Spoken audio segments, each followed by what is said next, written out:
This is JD Family. Muratubona twagarutse twisura nshyashya tufite swaga avuga ngo swaga ubu ngubu mwe mumaze imisi mutatubona ariko ubu ngubu twagarutse mu isura nshyashya murayibona imyambaro yacu ako baby babera ubwira abantu iyi style twambaye ni bwo kuki ibona this style nago nahaguruka ariko this style is Kenyan. Abamasai bakunda kuyambara. Abamasai ingi bayita Masai shuka iko muzibona. This is pink and reka mubwize ukurira bebe ino style nakuze nyikunda ariko nzayikura hehe ariko ubu ngubu murayibona nayifunze kubera ko umugore wawe yagushaka bebe umva naringe kuguha ikibizu gikomeye cyane ariko abazimu bari gushya so rero mu byukuri twagarutse murabona twari tumaze imisi tutari kumwe turabakumbuye cyane ariko nta kindi gitumye tugaruka turabakunda JD Family turabakunda tumeze neza turashima Imana rero ni impamvu twifuza kugira ngo tubagezeho ibintu tugiye kwiga uyu munsi topic yacu uyu munsi sibyo ariko my baby niwe ngiye kwakira kugira ngo ayibagezeho yego topic y'uyu munsi ni very interesting topic kubera ko ni topic iri mu gitabo cy'umuauthor mwiza cyane wanditse igitabo cyitwa Urugo Ruhire. Urugo Ruhire ni igitabo cyanditswe na Dr.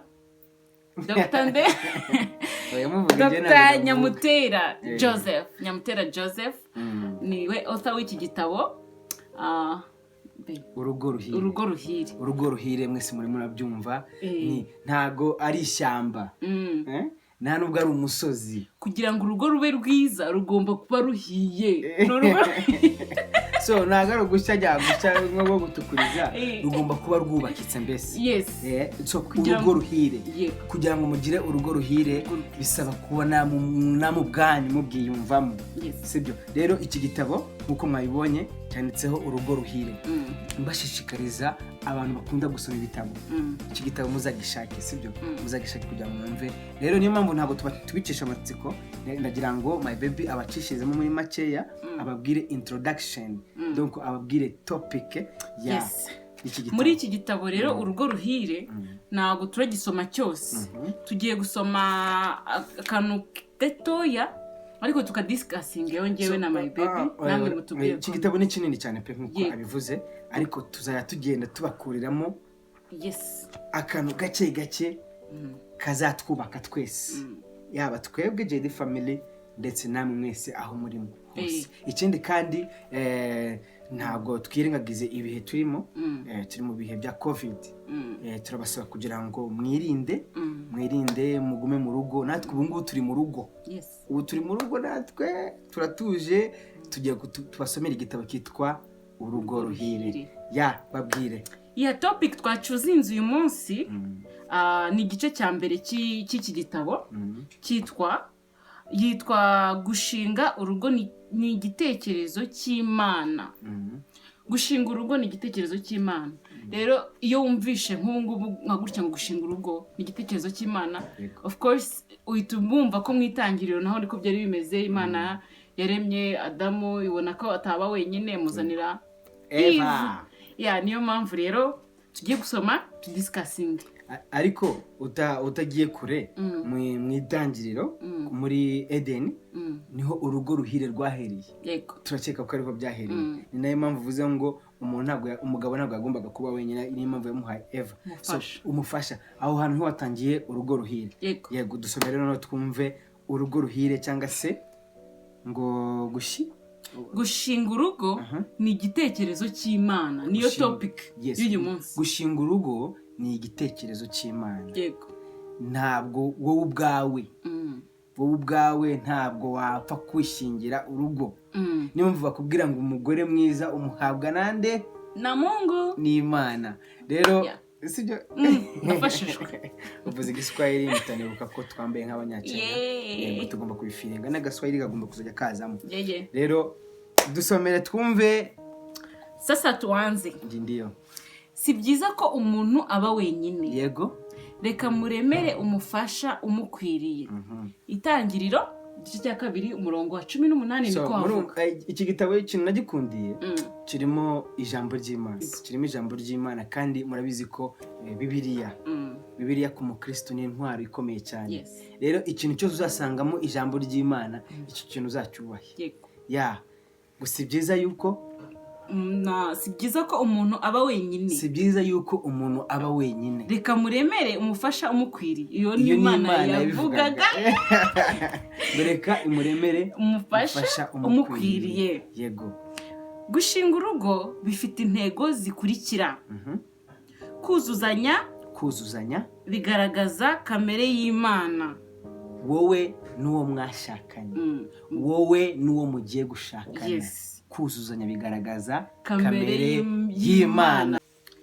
Intego ya 2 ni ubusabane no kororoka. Bivuga ngo mu rugo ruhire, kugira ngo urugo rumererwe neza, kugira ngo urugo rube rwuzuye, iyo mumaze kubana mugomba kubyara.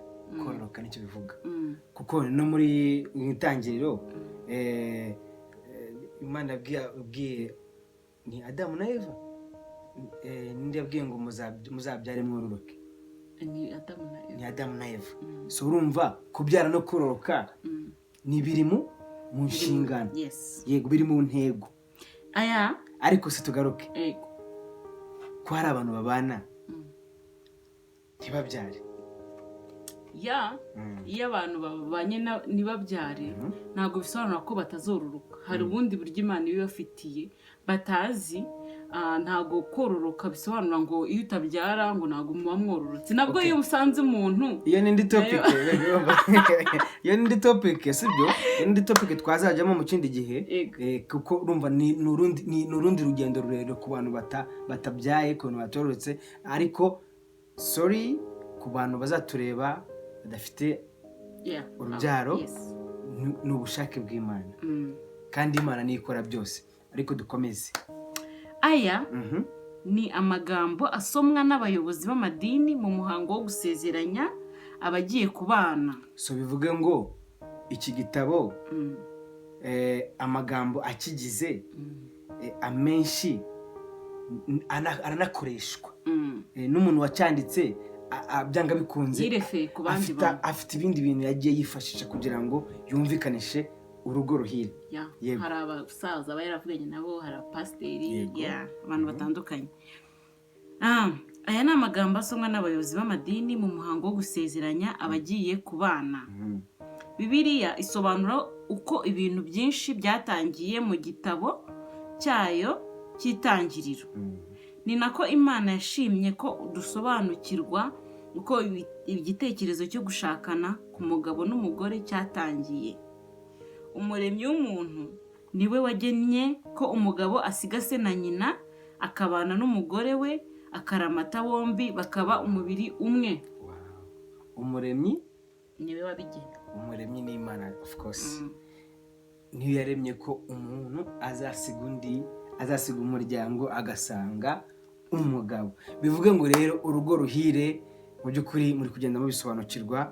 Amagambo abigize akenshi nayo muri Bibiliya, kandi ni amagambo akunze gukoreshwa cyane. Rero kuba turi gusoma kino gitabo ni ukugira ngo twibukiranye, sibyo? Kugira ngo twibukiranye kandi n'abatari babizi babashe kubimenya. Yego, mukomeze. Twanabahana address, sibyo? Twabahana address cyangwa se ahantu umuntu uzumva kino gitabo agikunze cyitwa urugo ruhire, twamuha address cyangwa se tukamuha nimero, sibyo? Akazagishaka. Ikindi nakongeraho, hano muri iki gitabo cy'urugo ruhire, akenshi ni abantu bagiye kurushinga. Akenshi ntabwo bajya bamenya. Hari benshi b'imfubyi, hari benshi badafite umuntu ubabwira, hari benshi badafite guidance. Ariko hano hari akantu kanshimishije. Hano haravuga ngo si byiza yuko umuntu aba wenyine, reka muremere umufasha umukwiriye. Ariko urumva aka kantu, so niyo mpamvu nkubwiza ukuri, reka nkubwize ukuri wowe ugiye gushaka cyangwa se wowe ugiye gushaka. Nimba ugiye gutangira uru rugendo, icya mbere senga Imana kuko imana niyo igira gute niyo itanga ibyiza. Mu by'ukuri ndakubwiza ukuri nanjye kugira ngo urabyumva, nasenze imana irambwiza ukuri, irambwira ati nuriya. Rero mu by'ukuri urugo ruhire, kugira ngo uzagire urugo ruhire. Ariko hari n'abantu bagira gute bicira mu zindi nzira. Abo bantu so babwira iki? Abo bantu baca mu zindi nzira bakajya gushinga urugo bitavuzwe n'Imana.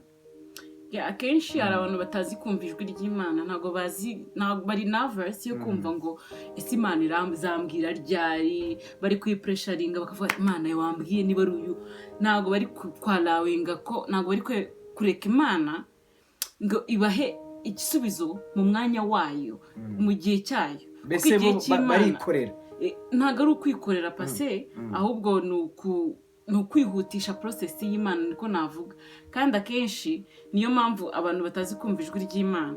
Hari igihe cyanyu cyo kigeze urabimenya, kandi Imana koko irakubwira, nawe ukabona signs, ukabona sinye, kuvuga Imana sikubwi, cyangwa ikanagukorereza n'umuhanuzi. Ariko abahanuzi nabo ni another case, twe tubaretsa. Ahubwo reka hari ikindi kintu muri ino minsi bitewe na covid cyangwa se bitewe na lockdown, mbonera ko kwihanganisha abasore, sibyo, abasore bashaka mu buryo butari bwateganyijwe bitewe n'ibihe.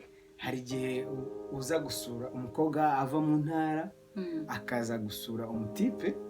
Ni ibintu biri kubaho, si Kigali honyine n'ahandi hantu. Akaza yamara kuhagera, kuko twagiye muri lockdown nyinshi zitandukanye, cyangwa se no mu zindi ntara zagiye zijya muri lockdown. Noneho yamara kugera muri ghetto, ejo cyangwa ejo bundi bagatangaza iki lockdown, bikaba ngombwa ko akubita ibyumweru bibiri aho ngaho. Urumva ntabwo yaba agitashye mu rugo. Ese nk'abo bantu mu by'ukuri urwo rugo ruba rugiye kuba ruhire? Iyo ni common stay. Nayo n'indi topic. Iyo ngiyo ntabwo ari iyindi topic, ahubwo aho ngaho ikintu kiba cyagenze, ahubwo se aba yarayeyo gute kugira ngo urabizi muri iki gihe urukundo, baby, wabaye umukobwa, wabaye urubyiruko, kandi urabizi urubyiruko rw'iki gihe, ino generation, sibyo, ino generation ni ukuryoshya baby, ni ukuryoshya. Urumva, sibyo, kuba ngubu covid yaraje, sibyo, covid isa nkaho hari ibintu yagiye irimita.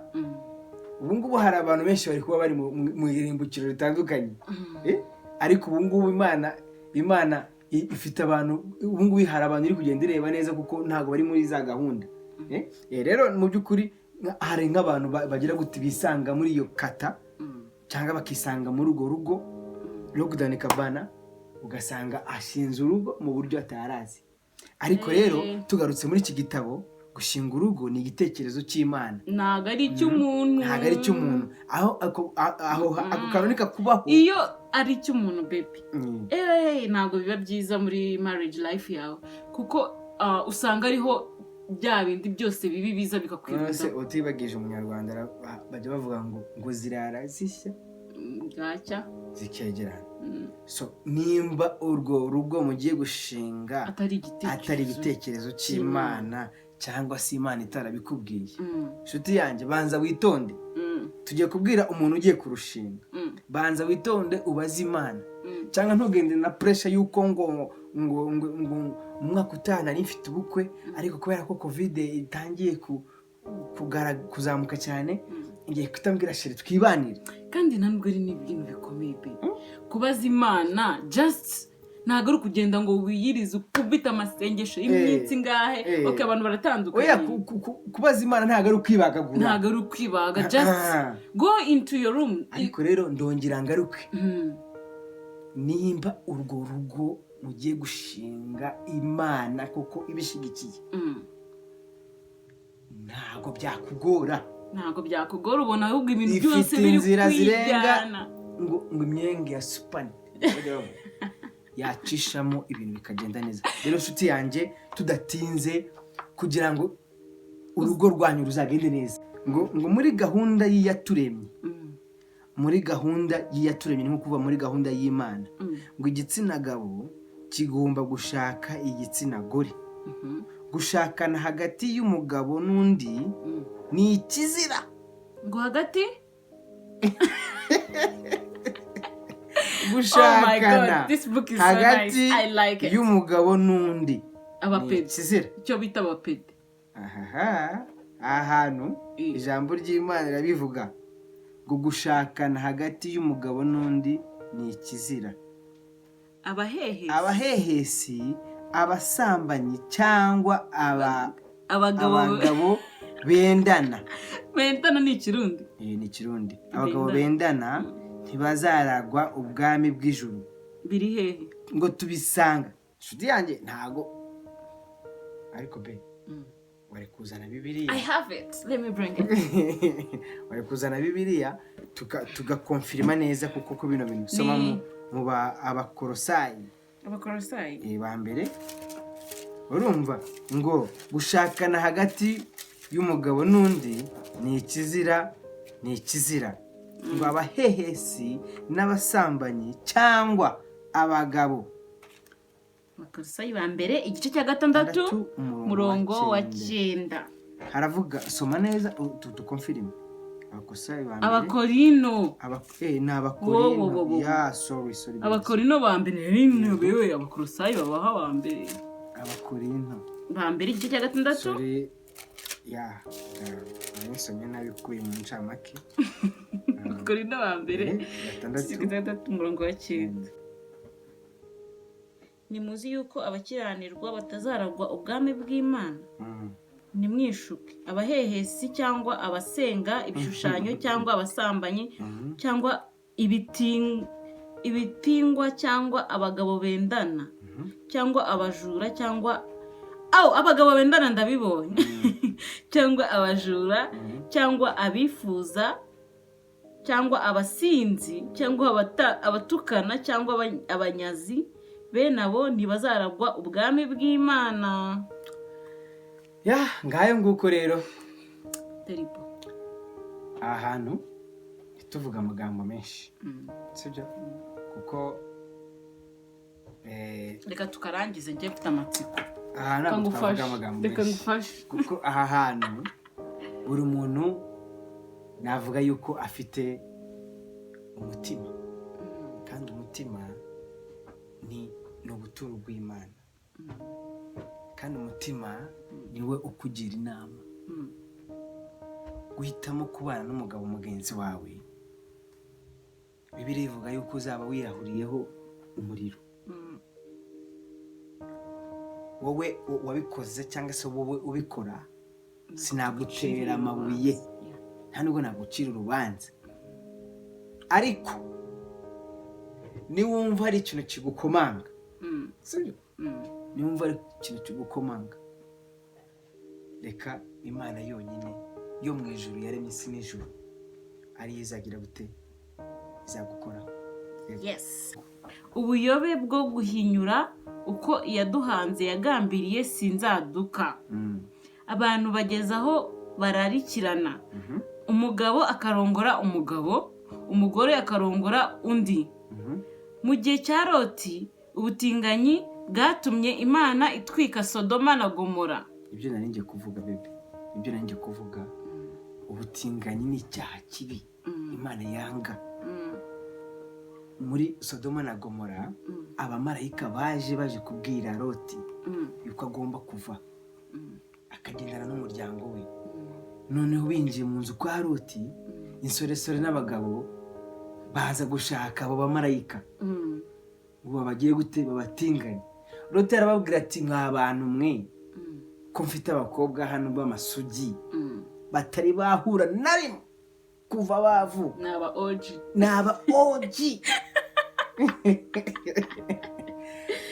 nk'ababahereza. Akaba ibaza umugabo yari yemeye kwitangira abana kugira ngo akavaringa abamarayika cyangwa se kugira ngo hataba icyo kintu cyangwa n'uwiteka yari umukiranutsi kuko yari azi ko icyo kintu kisaze kiganje muri Sodoma na Gomora, dore ko ngo ni Imana yashatse kurimbura Sodoma na Gomora kubera ubutinganyi niko Bibiliya ibivuga. Noneho ngo abagabo baranga barabatereka banga gufata OG. Inshuti yanjye banze gufata OG bajya ku kantu ukazanye ngo ni oji. Oh my God. Noneho uzi ukuntu byagenze, bakomeze gufosinga bakubita umuryango, bakomeze gukubita umuryango, abamarayika bahagaze nk'abamarayika, bahagaze nk'Imana. Izi kintu bakoze, babagabo babahinduye impumyi bose. Umuntu wese wari uri aho ngaho wari ufite igitekerezo, ngira ngo n'uwari ufite gahunda yo kuhaza yahise aba impumyi. Abamarayika bagira gute na Loti barasohoka baragenda. So bivuge ngo ubutinganyi bwatangiye kera, ariko nubwo bwatangiye kera, ariko Imana ntabwo yagira gute, ntabwo ibikunda, kuko na Sodoma na Gomora ngo harimbutse kubera ubutinganyi. So reko waragije mu gihe cya Pawulo mu kinyejana cya mbere byari bihari. Pawulo aremeza ko bizanira ababikora umujinya w'Imana n'ingaruka nyinshi. Ababikora nk'aho ngaho bizanira umujinya Imana. So twinjiye muri indi topic, ariko icyo twashaka kugira ngo tubwire abantu ni urugo rwiza. Dusubire kuri ya topic baby, reka tureke gutinda kuko hari akantu kandi kugira ngo tukarangize, ngo umugabo akwiriye gushaka umugore umwe wenyine. Umugabo akwiriye gushaka umugore umwe wenyine. Bibiliya iti mbese ntiyaremeye Adamu umugore umwe. baby uzana amatopic menshi kandi nafashishwe. Biragutuma icyo gitabo kiraryoshye. Umva, igitabo kiraryoshye kuva ku itangiriro kugeza ku iherezo. Uzagisoma, sibyo? Reka manze mbabwira kandi kantu. Nawe reka tujye tugenda dusoma page imwe tugenda dusoboreza abantu. Nako ngako kari hahanda ariko urabona ko weguye indi page. Okay. Karangirira. Okay, reka ngo amahirwe ugasome wenda tuzakomerezaho ahakurikiye. Ibyo gushaka abagore babiri, yego, cyangwa benshi, byazanywe n'irari ry'abagabo bikunda. Ibyo gushaka abagore benshi cyangwa benshi cyangwa babiri, ni ukwikunda. Yego, bigaragaza n'irari ry'abagabo bikunda. Si henshi uzasanga umugore afite abagabo babiri atunze ku mugaragaro. Si henshi, ahubwo abagabo nibo bakunda gushaka. So bivuze ngo gushaka abagore benshi ntabwo ari byo. Ni ukwikunda n'irari. Ariko rero tudatinze, urabona ko kino gitabo kiraryoshye my baby, yaragiye gusoma ngo dunakomeze. Iki gitabo cyitwa Urugo Ruhire. Mu by'ukuri nimba ushaka kugira ngo ugire urugo ruhire, kino gitabo ni cyiza, kizagufasha. Na Bibiliya izagufasha. Bibiliya niyo ya mbere, niwe heading ya byose, kuko niho hateguriwe kino gitabo. Rero ni byiza gusoma Bible, gusoma Bibiliya kugira ngo umenye umurongo n'icyo ariko unabonye n'igitabo nk'iki ngiki Urugo Ruhire, kizagufasha kugira ngo usobanukirwe neza. Hari n'ibindi bitabo byinshi cyane bigenda bivuga ku rugo ruhire, ku rugo rwiza, byinshi cyane. Ariko uyu munsi twaguteguriye igitabo cyitwa Urugo Ruhire kuko natwe cyaradufashije, kandi natwe ubwacu kiradufasha. So rero murakoze cyane. Tudatinze, murabizi ko JD Family buri gihe cyose duhorana ibintu byiza, turafashanya. Ntabwo turi gucira hano abantu urubanza, turi kubafasha kugira ngo mwinjire mu rugo muzi abantu bagiye cyane gushakana, kuko murabizi niyo ntego yacu. Dufasha abantu bari mu rugo kugira ngo bagire urugo rwiza, rube ijuru rito, n'abagiye kurushinga cyangwa gushakana kugira ngo bamenye ibyo bagiyemo no kugira aba preparing iyo nzira. Ariko hari ikintu twabanze kubwira abantu. Ese ni iki cyari gitumye twe tumaze iminsi duhugiyeho? Ibyo ngibyo tube tubiretse. Tubanze tuvuge kuri topic ariko twababwira. Urugo ruhire. Erega no kugira ngo twumvikane biterwa n'urugo rwiza. Hari ikintu bita ubumwe coffee. Ubumwe? Ariko mbere yuko twinjira mu bumwe coffee, inshuti yanjye, jya kuri JD Family Rwanda, ukore subscribe, ukore na like, nurangiza ukore sharing kuri bagenzi bawe kugira ngo nabo ubutumwa babwumve. Nimba ufite inshuti yawe igiye kurushinga, nimba ufite inshuti yawe yarushinze wumva hari ahantu hanyeganyega, nimba ufite inshuti yawe ibana n'undi bahuje, sibyo?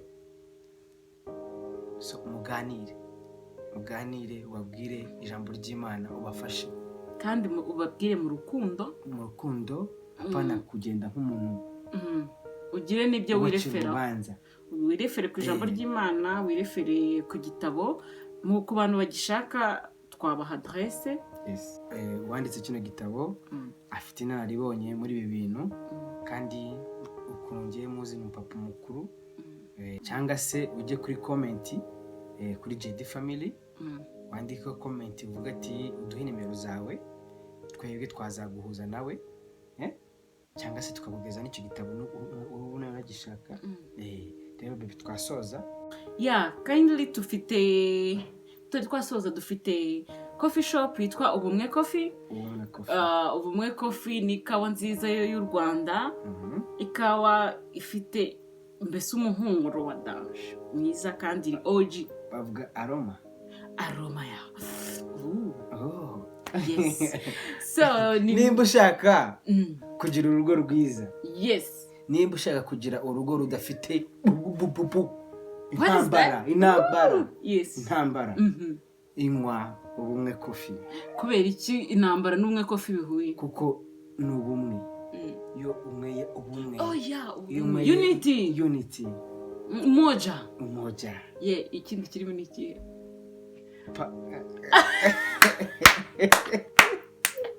Pamoja. Musomzini. Unité. One Chengi. Ngo ndakubeshye. Nanjye ndakubeshye. Anyway. Umva rero tugire ubumwe, twinywera Ubumwe Coffee. Nahandi wayisanga. JD Family impamvu bara dufite umunezero ntarindi banga. Tuba twanyweye Ubumwe Coffee, kandi ntago ari ukubera ko turi kwamamaza, ahubwo nawe nuyinywa uzatubwira feedback wabonye. N'ikawa iri unique. Nyuma ya Guma mu Rugo uzaze i Masaka. Uwiteka agiye kutugirira neza. Uru rugo ntabwo tuzagumamo, tuzavamo, ariko ngiye nawe nidufatanya, nidukurikiza amategeko amabwiriza ya leta, dore ko idukunda kandi ihora iturwanirira kugira ngo tugire ubuzima bwiza. Uzisanga Masaka Hood. Tugira cappuccino, ni byinshi ntabwo abarondorera, gusa Ubumwe Coffee ni ikawa nziza cyane. Rero sezera abantu. See you guys kuri next video yacu. Ntabwo tuzongera kubatindira, we are so sorry, kandi tubaha more videos. Twari tumaze igihe tuhugiye muri twiyubaka, murabona twagize niyo coffee shop, rero nibyo twari duhugiyemo, turi so busy, but we are back, we promise you. Kandi ntabwo tuzabatenguha. Mwatubwira comment uko mwabonye iyi video, mugakomeza no kugira ibihe byiza muri iki gihe kitoroshye, kandi tugakomeza gusenga Imana ikabidukuramo, kandi tugakomeza kwizera Imana, icyo kintu cya mbere, kandi tugakomeza gukunda bagenzi bacu nk'uko twikunda. Uwiteka abana namwe, Uwiteka abashigikire, Uwiteka abarinde, Uwiteka abakomeze. Wowe ugiye kuzafata gahunda yo kuzarushinga, wowe warushinze, mube umwe kugira ngo mugire urugo rwiza, urugo ruhire. Murakoze cyane. Bye.